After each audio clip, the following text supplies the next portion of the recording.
$100,000 a year. Most people think that's the finish line. In Long Beach, it might not even get you comfortable.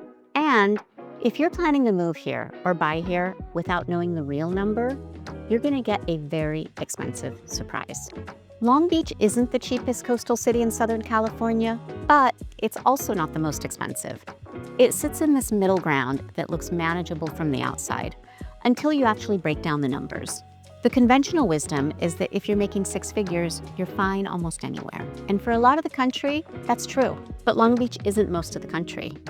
You're buying proximity to the Pacific Ocean. You're buying location between LA and Orange County. You're buying into a lifestyle-dense city where your spending patterns will shift. And most of the income benchmarks people use, they don't account for any of that.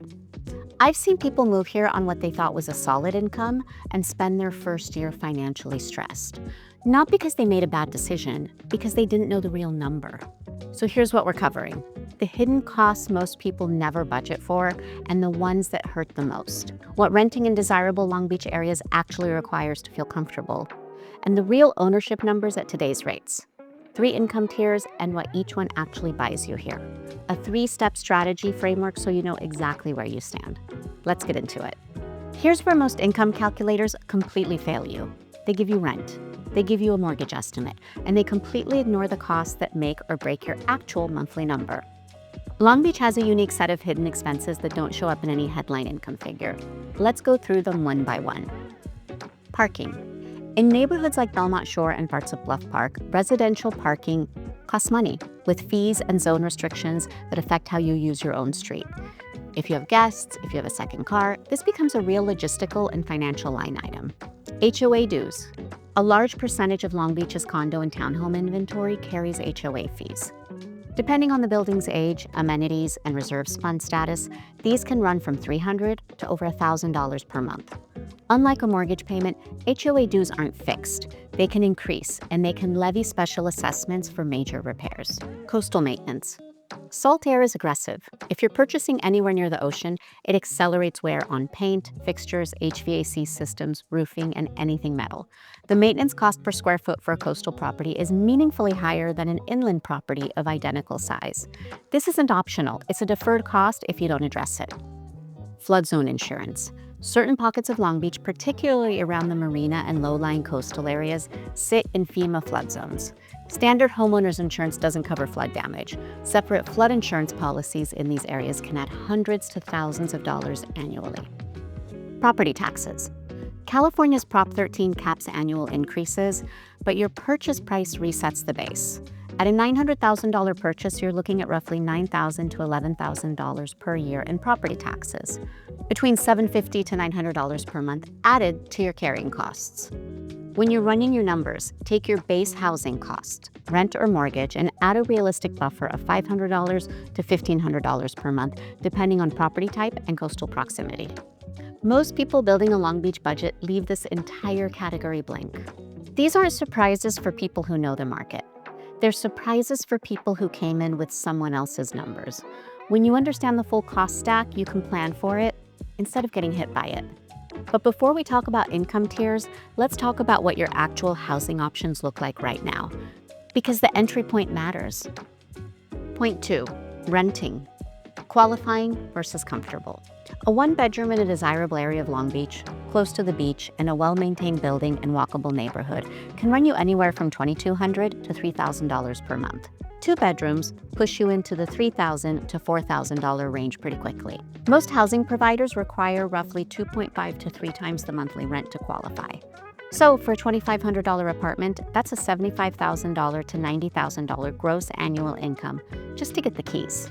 But qualifying and living comfortably are 2 completely different thresholds. Qualifying means that you can get the keys. Comfortable means rent doesn't consume more than 28 to 30% of your take-home pay, which leaves room for savings, discretionary spending, and the lifestyle you actually moved here for. At $2,500 rent, comfortable means earning roughly $100,000 to $110,000 per year. At $3,500 rent, increasingly standard for a quality 2-bedroom near the water, comfortable means $130,000 to $150,000 household income. The gap between qualifying income and comfort income is where most renters underestimate. They hit the qualification threshold, sign the lease, and discover they can't save, they can't travel, they can't build financial momentum. That gap has a real cost, and knowing it before you sign changes everything. I'm Beatrix Whipple, owner of the Whipple Group, longtime Long Beach resident, realtor, athlete, and sourdough enthusiast. If you want to learn more about Long Beach and what's actually happening in our real estate market, make sure to hit subscribe. What if your goal isn't renting? It's buying. Let's talk about what ownership actually looks like in Long Beach right now. Entry-level in condos in Long Beach start between $450,000 to $600,000, depending on location and condition. With 10 to 20% down at current rates, your monthly payment, including HOA, can land between $3,000 to $4,500 per month. Single-family homes in desirable neighborhoods commonly start in the $800,000s to $1.2 million range. With taxes, insurance, and maintenance factored in, that monthly number can move into the $5,000 to $8,000 a month range. Let's make this concrete. A $555,000 condo with 10% down, let's estimate 7% rate before any rate buy down. Principal and interest of roughly $3,300 per month. Add HOA of $400, property taxes of $575, insurance of $100. Total monthly carrying costs end up being approximately $43.75 a month. To be comfortable, not just qualify at that number, household income of $165,000 to $185,000 is required. An $850,000 single-family home, which is a modest entry point in many Long Beach neighborhoods, with 20% down, total monthly housing costs, including taxes, insurance, and maintenance, is likely $5,200 to $6,000 per month. Comfortable household income at that level is $200,000 to $240,000 per year. Now, I want to address the comparison reflex, because buyers coming from other states often hear $900,000 and they have a visceral reaction. And that reaction is completely valid. But what you're buying here isn't just square footage. You're buying coastal premium pricing, the market premium that comes with proximity to the Pacific and to two major metro economies. That premium is real, it's persistent, and it's part of why Long Beach holds value the way that it does. Ownership in Long Beach is attainable, but it requires a clear-eyed look at the full number, not the list price, the monthly reality. Quick pause, because if you're doing this math and thinking, I need a real breakdown of Long Beach neighborhoods and what each one actually costs to live in, I have a free resource for you.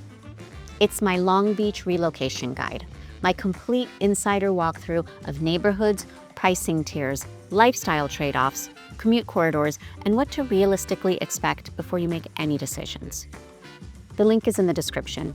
Grab it now. It's everything I walk clients through before we ever schedule showings. We'll keep moving. So we've talked about rent, we've talked about ownership, we've talked about hidden costs. Now, let's talk about something nobody in real estate wants to say out loud: lifestyle creep. Because moving to Long Beach will change how you spend money, guaranteed. Lifestyle creep isn't a flaw, it's a feature.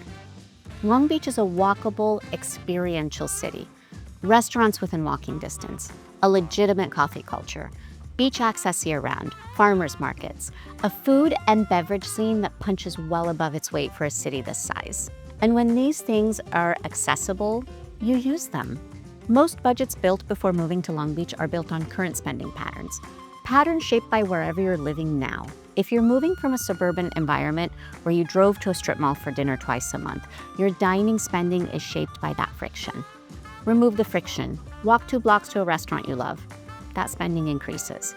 Not dramatically, but incrementally and consistently. Estimate $300 to $600 per month in a discretionary spending increase relative to a non-walkable, non-coastal environment. This isn't a warning to avoid it, it's just information to price it in. The people who struggle financially after moving to Long Beach are almost never the people who couldn't afford the rent or the mortgage. They're the people who didn't budget for the life they were actually going to live here. Build that number into your income threshold, and you stop being surprised by it. All right, now that we've built the full cost picture, housing, hidden costs, lifestyle, let me give you the framework that actually answers the question: how much do you need? Here are the 3 income tiers. Here's the framework I use with every client to calibrate expectations before we ever talk about listings. 3 tiers, real numbers, no filler. Tier 1, surviving. $80,000 to $110,000 per year for a single person. You can live in Long Beach, likely a one-bedroom in a decent but not premium location. You're budgeting carefully and watching discretionary spending. You can't simultaneously save aggressively and spend on lifestyle. This is real. This is manageable, but it's not comfortable in the full sense of the word. If your goal is to thrive here, not just survive, this income range needs a plan, not just a vibe. Tier 2, comfortable, $130,000 to $200,000 per year for a household. You can rent comfortably in desirable areas. Belmont Shore, Bixby Knolls, the coast. You may be able to purchase a condo or a small home depending on DTI, that's debt to income ratio, and down payment. You can travel occasionally, save consistently, absorb unexpected expenses without panic. This is the tier where Long Beach starts to feel like the life you imagined. Tier 3, established, $250,000 a year or more per household. Long Beach becomes genuinely flexible, neighborhood choice, property type choice. You're not making housing decisions based primarily on cost. You can target single-family homes in desirable areas without stretching uncomfortably. Rate lock paralysis matters less. Your income can absorb carrying costs even in an elevated rate environment. Now, here's the nuance. Comfortable isn't a universal number. For some people, comfortable means walking to dinner twice a week, saving 15% of income, and traveling a few times a year. For others, comfortable means minimal financial stress, a large yard, extra bedrooms, and newer construction. Those definitions lead to different required incomes. What this framework does is it gives you a calibration starting point, so your expectations are grounded in what Long Beach actually costs, not what you assumed before you ran the numbers. So now that you know the tiers, let's talk about what to actually do with this information, especially if your goal is to buy here in the next 2 years. Knowing the income benchmarks is step 1. Knowing what to do with that information is step 2. Step 1. Define your true monthly comfort number. Not what the bank pre-approves, not what the income ratio says you can afford. What number per month feels genuinely sustainable without creating anxiety, without eliminating savings, without forcing trade-offs that you're not willing to make. Start there. That number is your ceiling. Work backwards from it. Step 2. Decide whether walkability or space matters more. This is a real trade-off in Long Beach. Walkable neighborhoods with beach proximity carry a coastal premium. You get less square footage for your money. Inland neighborhoods further from the beach, closer to the 710 or the 405 corridors, offer more space, more parking, more yard for less money. But you give up that walkable density. That decision will shift your required income threshold from $30,000 to $60,000, and it's a decision worth explicitly making rather than discovering after you've already looked at listings. Step 3, factor in long-term positioning. Buying the right property in Long Beach matters more than simply buying something. Long Beach's absorption rate has remained relatively tight in desirable areas because demand is structurally supported by the port economy, healthcare, and aerospace employment. Geographic positioning between 2 major metros also adds to that. That demand doesn't guarantee appreciation. Nothing does, but well-positioned properties in the right neighborhoods hold value in ways that stretching to buy in the wrong location simply won't replicate. The difference between financial stress and financial confidence in Long Beach almost always comes down to whether you've understood the full picture before you committed. These 3 steps are how you get the full picture. If you want the complete Long Beach breakdown, neighborhoods by price tier, what's actually selling, where the value pockets are, and what to expect in your specific budget range, the Long Beach Relocation Guide has all of it. It's free. The link is in the description. And if you want to run through your specific income, budget, and goals, reach out directly. I personally respond to every message. We'll map out what your number actually looks like for Long Beach and whether now is the right time to move. Here's where I'll leave you. Long Beach rewards people who come in with clarity, the ones who did the research, understood the real numbers, and knew what they were walking into. Those are the people who feel good about their decision 2 years later. If you're still in research mode, grab the free Long Beach Relocation Guide in the description. It's the complete breakdown I walk every client through before we ever schedule a showing. Neighborhoods, pricing tiers, lifestyle trade-offs, commute realities, no fluff. If you're ready to talk specifics, your budget, your timeline, your situation, reach out directly. I personally respond to every message. We'll map out exactly what makes sense for you. Hit subscribe if you want more of this. Real numbers, real market, no noise. I'll see you in the next one.